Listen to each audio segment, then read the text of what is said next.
এই মুসলিম ভোট ব্যাংকে নিজের পক্ষে আনার জন্য মমতা বন্দ্যোপাধ্যায়, তার পুলিশ, তার দল এই সাম্প্রদায়িক বিভাজনটা করে। অনেক সহ্য করেছে হিন্দুরা। সরস্বতী পুজোর সময় থেকে বাংলাদেশের ঘটনা দেখে হিন্দুরা এখন ঘুরে দাঁড়াতে চায়। তাই এখন একতরফা কিছু হবে না, ইট মারলে পাটকেল খেতে হবে। এস জয়শঙ্করকে কালকে আপনি যে চিঠি দিয়েছেন, বিলেতে গিয়ে ভারতের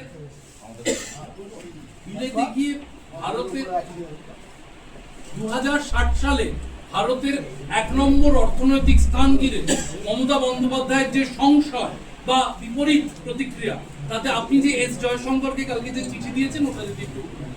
আমি ডিটেলস লিখে দিয়েছি। আমি যখন ভারতবর্ষের বাইরে যাব তখন আমি নিশ্চিতভাবে আমার দেশকে সম্মান, মর্যাদা এবং যতটা উঁচুতে তোলা যায় তোলার চেষ্টা করব একজন প্রাউড ইন্ডিয়ান হিসেবে। আমি কখনোই ভারতবর্ষকে বিদেশের মাটিতে ছোট করব না। ছোট যারা করে তারা দেশভক্ত হতে পারে না, দেশপ্রেমিক হতে পারে না। আপনি দিল্লিতে নীতি আয়োগের বৈঠকে উত্তরপ্রদেশ, গুজরাটের সঙ্গে পশ্চিমবঙ্গের তুলনা করতে পারেন। লন্ডনের মাটিতে বসে পশ্চিমবঙ্গকে ভারতের সঙ্গে তুলনা করা, অথবা ভারতের অর্থনীতি নিয়ে যখন প্রশ্ন হচ্ছে তখন আপনি বলছেন আমি ডিফার করছি, তার মানে আপনি অ্যান্টি ন্যাশনাল।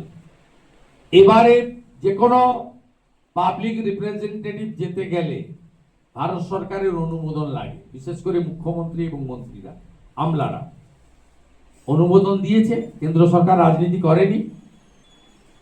ভারতীয় হাই কমিশনার আপনাকে রিসিভ করেছে, আপনার সঙ্গে চা চক্র করিয়েছে। আপনি হাই কমিশনারের লোককে সামনে রেখে ভারতবর্ষকে ছোট করেছেন।